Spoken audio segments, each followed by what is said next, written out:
Tayo ay nakatira sa isang mundong kay ganda. Pagmasdan mo ang mga kamangha-manghang bagay sa iyong paligid. Ating balikan ang pasimula at tingnan kung ano ang sinasabi ng Biblia sa atin kung paano ang lahat ay nagsimula. Sa simula, ginawa ng Diyos ang langit at lupa. Sinabi niya, "Liwanag!" Tinawag niya ang liwanag na araw. At ang kadiliman naman ay tinawag niyang gabi. Unang araw, tapos na. Pagkatapos ay ginawa ng Diyos ang kalawakan upang paghiwalayin ang tubig sa itaas at tubig sa ibaba. Tinawag niya ang kalawakan na langit. Ikalawang araw, tapos na. Pinagsama-sama ng Diyos ang mga tubig at lumitaw ang tuyong lupa. Tinawag niya itong lupa at ang mga tubig ay dagat. Pagkatapos ay ginawa niya ang mga halaman tulad ng damo, butil at mga puno. Ikatlong araw, tapos na.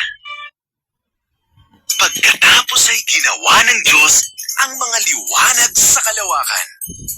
Ginawa niya ang araw para sa umaga, ang buwan para sa gabi, at ang lahat ng mga bituin. Ika-4 na araw, tapos na! Ginawa ng Diyos ang mga isda na lumalangoy sa mga tubig at ang mga ibon na lumilipad sa kalangitan. Magkaroon kayo ng mga anak. Sinabi niya sa mga ito, punuin niyo ang mundo.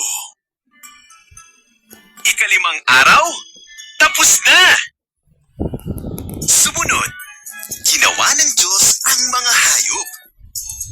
Nilikha niya ang mga hayop sa bukirin, mga mapapangis na hayop, at mga hayop na gumagapang sa lupa. May isang bagay pang dapat gawin, ang pinaka-espesyal sa lahat. Sabi ng Diyos. Kaya nilikha ng Diyos ang lalaki at babae ayon sa kanyang wangis.